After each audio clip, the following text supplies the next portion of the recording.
Kristen Bluefin was furious. Who was this woman sleeping in her bed? She would have to take care of this because she knew Hadden was too much of a wimp. Welcome to Serial Killer Brains. I'm your host, Caroline, a university biology professor and true crime junkie. Thanks for joining me on my quest to understand evil. This is the story of Cannibal Brothers, Bradfield and Hadden Clark. Penny Hoatling had suffered much loss. Her younger brother died in a car accident when he was just 2 years old. When she was a child, her father lost his job and his land, and he died shortly after that. Penny was sent to Richmond, Virginia to live with an unmarried aunt while her mother and sister moved in with other relatives. This didn't stop Penny from being a successful human being, though. She went to Smith College and graduated with a master's degree in social work in 1952. She got married that same year, but then in 1954, he tragically committed suicide. Then Penny's mother committed suicide in 1960. So far she's lost a younger brother, her father, her first husband, and her mother. I can't even imagine. She remarried in 1964 and had 2 children with her second husband. And these children were Warren and Laura. This husband suffered from depression as well, and he would disappear for days at a time. And eventually the couple divorced in 1977. He died of cancer when Penny's daughter Laura was 17. This was in about 1986. Penny's daughter Laura grew into a beautiful young woman who reached 6 feet tall. She had long blonde hair and an athletic build. She had been accepted to Harvard University right out of high school, where she majored in history. She was a self-proclaimed feminist, and she graduated with honors. She was loved by her friends and her professors. Even the most uptight of them were drawn to her. She was considering law school when she moved back to her mother's house in Bethesda, Maryland in 1992. Several months before Laura moved back home, Penny had a friend named Sue Snyder who she worked with a group of homeless men, one of whom was Hadden Clark. Penny needed some help in her garden, and so Sue recommended that Hadden come to help her. Penny thought that hiring Hadden would be this great philanthropic gesture. She allowed Hadden to come in and out of the house to get coffee or water or even to use the bathroom. She would turn a blind eye when things started to disappear. Strands of pearls, underwear, clothing, garden tools would disappear and then reappear. When she asked him about the tools, Hadden lost his temper, and Penny thought she might have been too hard on him. Sometimes she would see him coming out of Laura's room, but Penny said nothing. Penny had a split-level home in Bethesda, and she had a therapy practice in her basement.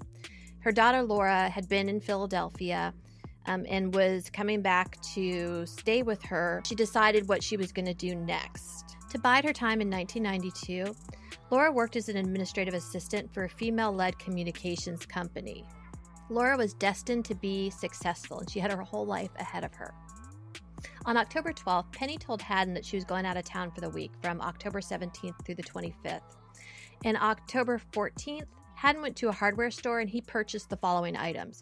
He purchased 2 rolls of duct tape, a coil of braided rope, 3 boxes of nylon cord, and he wrote a check for $21.13. In the memo line, he wrote Laura's name. Hadden did not like that Laura was coming back home.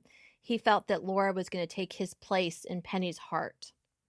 October 17th, Laura met up with friends, and she didn't return home till about 2 o'clock in the morning. Laura had left her car where she had been the day before. So on October 18th, she had her brother Warren take her to where she'd left her car. And then she did normal Sunday afternoon things. She watched football, chatted on the phone, those sorts of things. She went to bed that night at 11 p.m. in a t-shirt and panties. Just about midnight, Hadden pulled up on the street in front of Penny's. He went to the garden shed to retrieve the extra house key that he knew Penny kept there. Hadden was wearing a woman's Paula Young wig. It was long blonde hair, Penny's underwear, and he was carrying a black purse, and he wore women's flats. He also wore a lady's blouse and tan slacks and a woman's trench coat with a .22 caliber rifle tucked underneath. Hadden entered the house, and he made his way to Laura's room where she slept. His plan was to kidnap her and take her to his campsite and introduce her to Hadden.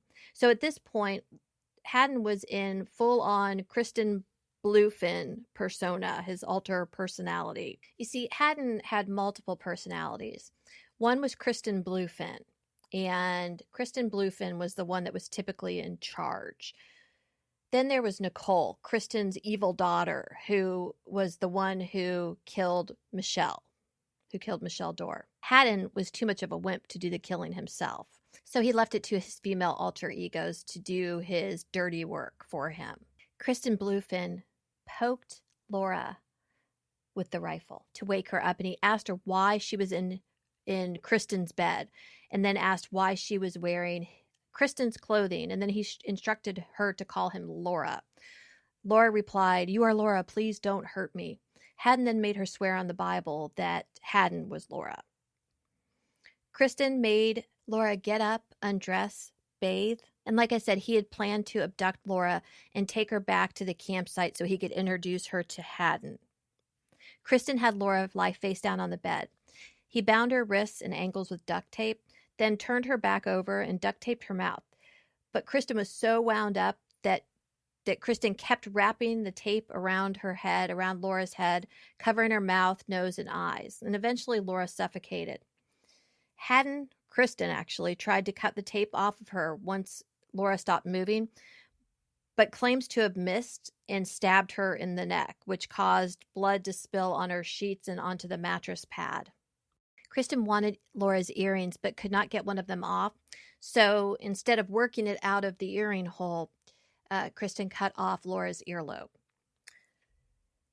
Kristen Hadden then sat with her for nearly an hour, stroking her body and her breasts, but swore he did not rape her or practice cannibalism. Then at 3 o'clock in the morning, Kristen Hadden wrapped her body up in a sheet and carried her to his pickup truck.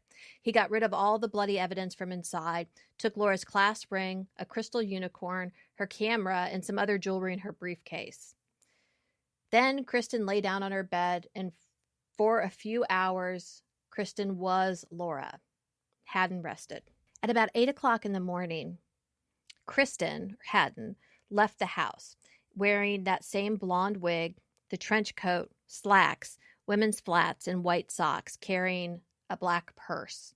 A neighbor's housekeeper was standing on the corner with a little boy waiting for the bus stop when she saw who she thought was Laura leaving from work. When Laura didn't show up for work, Laura's boss, Diana Holman, began to worry. So she called her daughter, who was a friend of Laura's, to see if she had spoken to Laura. Hillary decided to go by the Hotlings' house to see if Laura was homesick and just not answering the phone. When Hillary arrived, she said Laura's car was parked out front, so she tried the sliding glass doors at the back of the house, and they were open. So Hillary went to Laura's room, and nothing looked out of place, but the bed was not made the way Laura usually made it. Hillary called Laura's brother Warren and left a message for him. As soon as Warren got off work and got that message, he started calling friends, but no one had heard from Laura. So he and his roommate decided to drive to the Hotlings' house to check things out and noticed that a light in the kitchen that was always on was turned off. Warren and his roommate started to walk the route to the metro station, and after about a mile, they saw Hadden driving towards the house, and Warren tried to wave him down, but Hadden made a quick U-turn and took off because Laura was still in the back of his truck. Warren gave Hadden the benefit of the doubt because he knew Hadden was weird. At midnight, Warren called the Bethesda police, who did the same thing Warren had done, but they reassured Warren that 90% of the time people who they think are missing show back up. Warren called Penny the next morning, and she flew right home. Hadden, on the other hand, was spooked after seeing Warren, so he knew he needed to bury Laura's body somewhere quick. So Hadden, being the disorganized, not super intelligent man that he was, buried Laura across the highway from his campsite. And by that spring, parts of Laura's body would start to surface. Hadden went on the run, and he headed towards Rhode Island. He was anxious to get to his storage unit in Warwick. Apparently, he had a couple storage units. On October 21st, 1992, Hadden deposited the trinkets he had stolen from Laura in the storage unit, but he kept Laura's pillowcase so he could relive the murder whenever he wanted, and he knew he could go back to the storage unit whenever he wanted to get a bigger thrill with the bloody sheet. Delightful.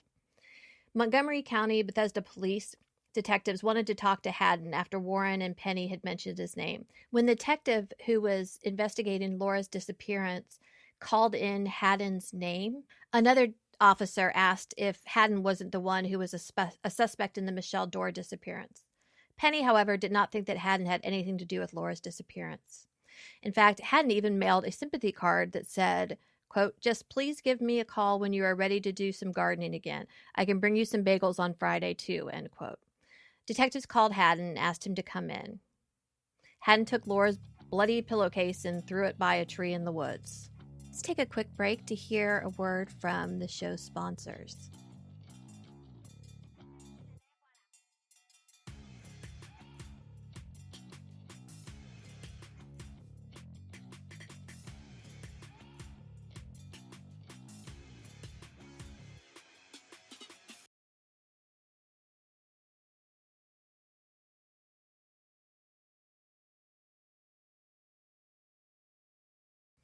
On October 22nd, 1992, Hadden showed up at the police station with Sue Snyder of the homeless group Bethesda Cares.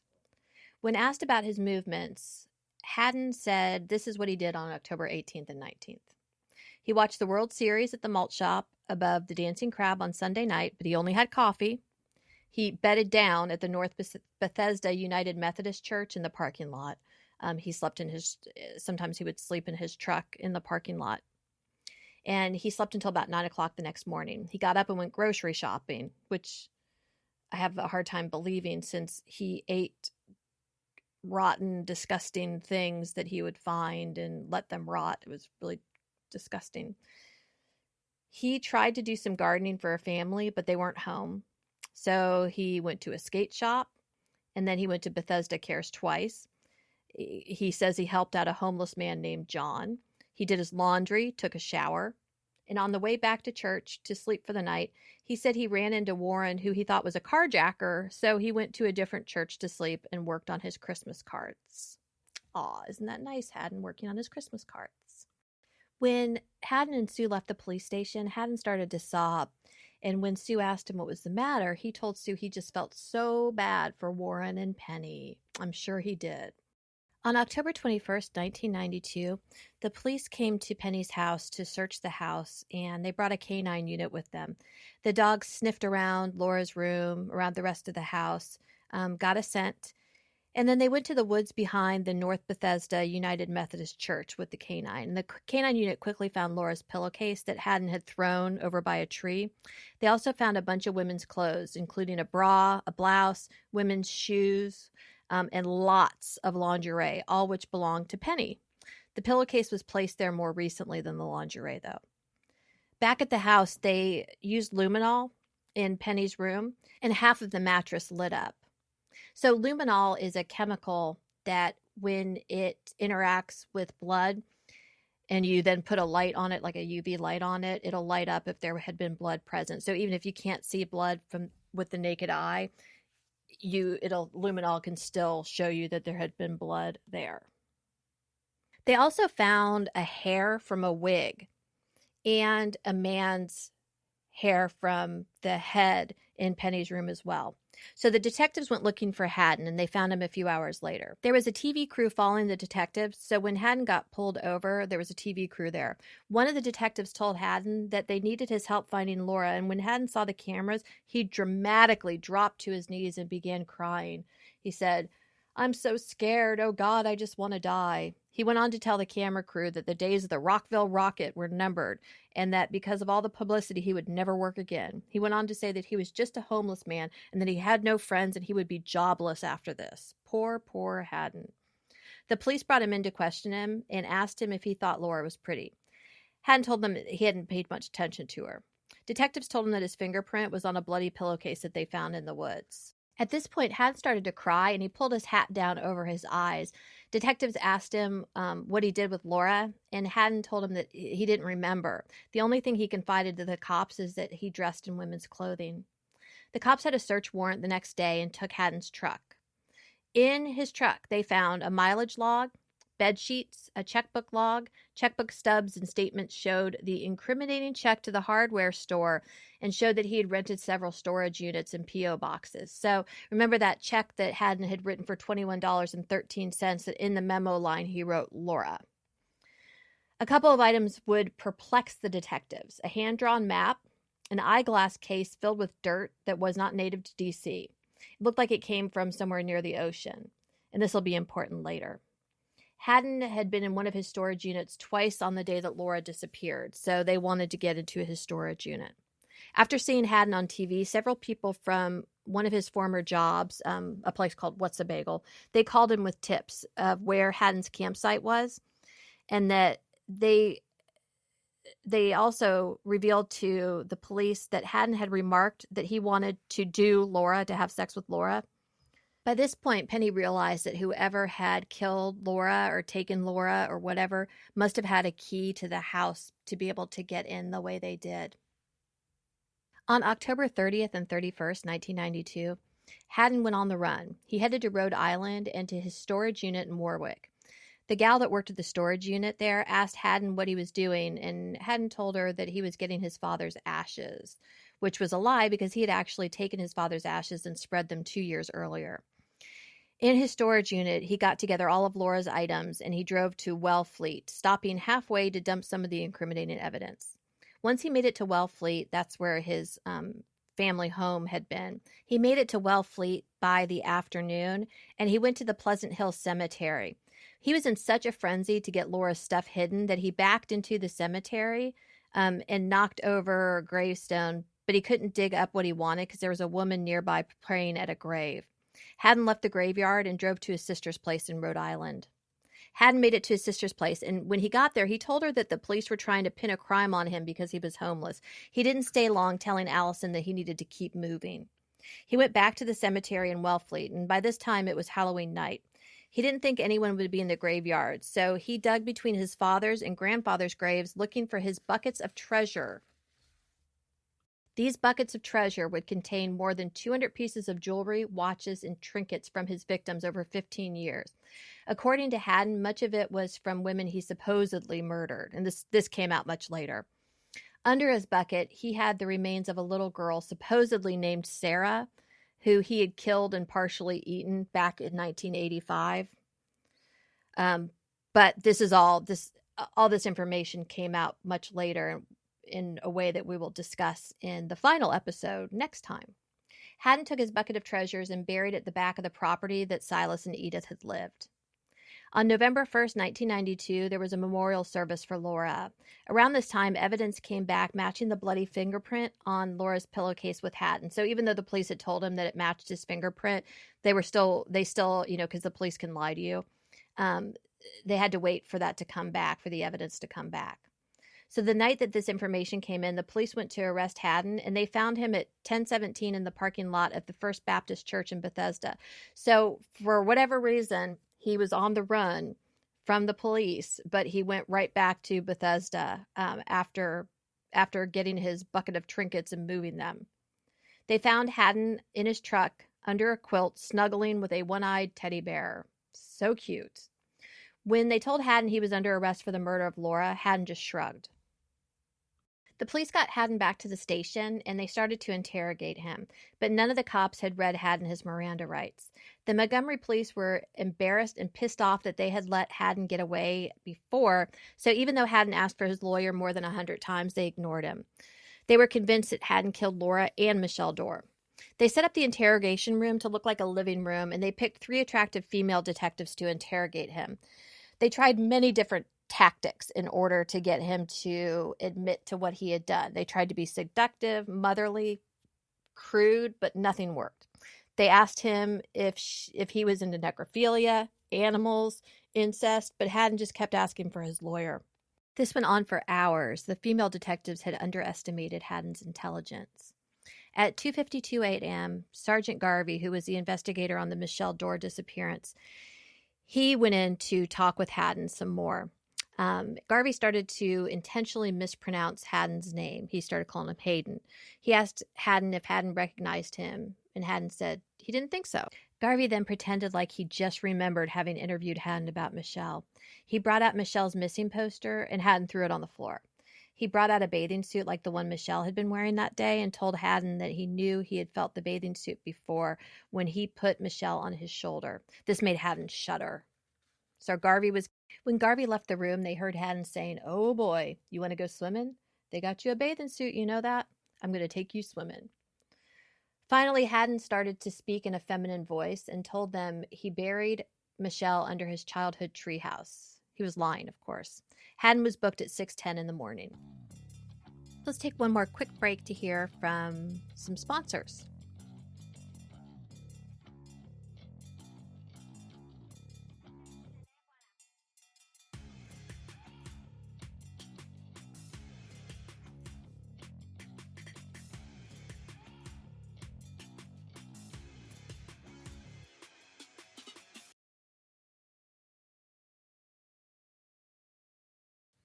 Hadden was not able to keep his current lawyer, Donald Sulzman, because he was a public attorney who represented the indigent, and Hadden had $40,000.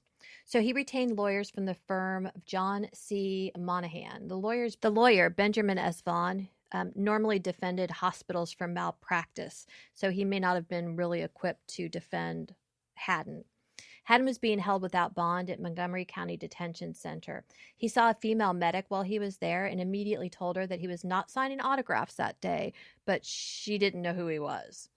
He told her that, they're not going to find a thing. The medic nurse took notes and wrote about Hadden, and she had no idea who he was, but she wrote, quote, "He makes one feel uncomfortable, but it's difficult to assess why." Hadden, while in jail, would sob, "I shouldn't have done it. I shouldn't have killed her." By late November, Montgomery County cops had gone to Hadden's storage unit in Rhode Island. In the storage unit was a painting that his grandmother Edith had given Jeff, but Hadden had stolen from Jeff in 1987 and faked a signature from his grandmother on the back. Jesus. He was indicted for first-degree murder on December 17, 1992, and his trial was scheduled for June of 1993. In January of 93, the police went to the Wellfleet Cemetery. They found the knocked-over headstones and overturned dirt. Cadaver dogs hit on the spot. You might be thinking, well, it's a graveyard. Duh, of course a cadaver dog is going to hit on all sorts of places all over the cemetery. But cadaver dogs do not respond to bodies that have been embalmed. So obviously there had been some sort of decomposing human remains that had been buried next to the gravesite. The police thought that what had happened was Hadden realized the police had his hand-drawn map of Wellfleet, so he drove there to move the body, and they assumed it was the body of Laura, but this was wrong. They were also wrong when they later assumed that the body had been of Michelle Dorr. By the spring of 1993, the police still did not have Laura's body, but they were able to get Hadden to plead to second-degree murder under the condition that Hadden be allowed to serve his sentence at the Patuxent, I don't know how to say it, Patuxent institution, which is a prison with a psychiatric hospital. So, when it was time, Hadden stood up in court and said, quote, "During the early morning hours of October 19th, 1992, I entered the home of Laura and Penny Hoatling. I found Laura alone in her bedroom. I killed her by means of suffocation while she lay there in bed. I moved her from her home and buried her. I was not assisted by any other person and suffered no delusions at the time of the crime. I committed the crime of my own free will. I profoundly regret my actions, and I wish to extend my deepest sorrows and regrets to the family of Laura Hoatling with all my heart. I am pleading guilty because I am guilty and for no other reason." End quote.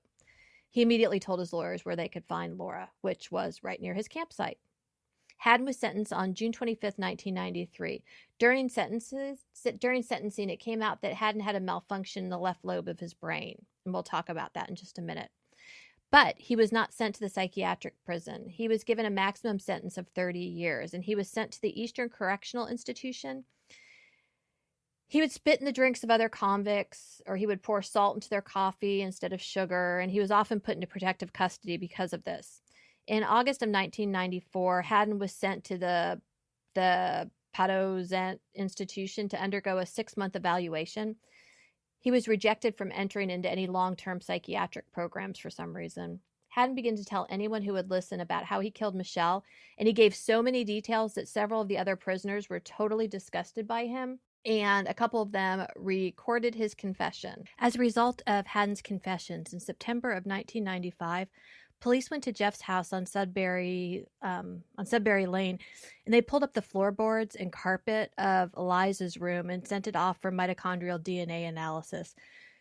The reason that they did mitochondrial DNA analysis instead of nuclear DNA is because there are so many more copies of mitochondrial DNA than there are of nuclear DNA. So every cell has one nucleus, but it has many, many, many mitochondria. So even if nuclear DNA is totally degraded, there may still be some mitochondrial DNA left. And mitochondrial DNA, the mitochondrial DNA is inherited from your mother, whereas nuclear DNA is inherited from both mother and father. And then back in 1995, DNA analysis was in its infancy. 1995 was the same year of O.J. Simpson's trial for the murder of Ronald Goldman and Nicole Brown Simpson. So that sort of tells you where DNA was back at that time. So mitochondrial DNA was their best bet. And it turned out that the blood was likely from Michelle, but this was not definitive. And the use of DNA in criminal trials was not as widely accepted as it is today. Now, if you're on a jury and it's for anything really, people expect to have DNA evidence. And back in 1995, the average person had no idea what DNA was other than maybe what they learned in high school biology or college biology, that, DNA carries your body's blueprint. But most people didn't know exactly what DNA was and what it meant. So around this time, Detective Tarney, who is one of the officers investigating the Michelle Dorr case, brought Hadden in to interrogate him again, but this time he had a warrant. To which Hadden said, quote, "Oh, well, I'm the Rockville Rocket, that's me. This could be a bunch of bullshit to try to break me," end quote. Hadden's mother, Flavia, died on September 17th, 1995 from breast cancer. So I mentioned earlier that when Hadden was checked out, it appeared that he had damage to his left temporal lobe. Located within the temporal lobe is the temporal pole, which is often seen to have lower activity in people who have undergone childhood trauma or maltreatment. A reduction in volume is often found in aggressive and personality disordered individuals, offenders who were victims of child abuse, psychopaths, and antisocial and violent individuals show reduction in the right temporal cortex. The temporal lobe is also responsible for helping to process auditory stimuli. So whatever you hear at the temporal lobe is part of the circuit which processes that auditory input. Now, in somebody who is schizophrenic, often there are auditory hallucinations, but these could be conceptualized as internally generated speech misrepresentations, and they are compartmentalized into part of the superior temporal lobe. So this could account for some of Hadden's sort of detachment from reality, or it might have been that he was hearing voices, and the voice was of Kristen Bluefin or Nicole, the Kristen Bluefin's daughter, and these could have been auditory hallucinations that were telling him to kill. And I'm just speculating here. I don't know for sure, but damage to the temporal lobe can result in such things. Regardless, it's pretty clear that Hadden was a very, or still is, and he's still alive, is a very sick individual with a lot of mental illness that probably began early in childhood and has followed him through his adult life. Next time, we're going to talk about the relationship of Hadden to a man he called Jesus. I'll also spend a good portion of time breaking down Hadden Clark's various psychopathies and mental illnesses and kind of explaining where they came from and what they may have caused. This has been Serial Killer Brains with your host, Caroline, University Biology professor, true crime junkie. Thanks for joining me on my quest to understand evil. Until next time. If you're enjoying the show, please take a minute to rate and review it on your podcatcher of choice. You can follow me on most of your social media platforms at skbpod, or you can visit my website for music credits and other references and a little blog at www.skbpod.com.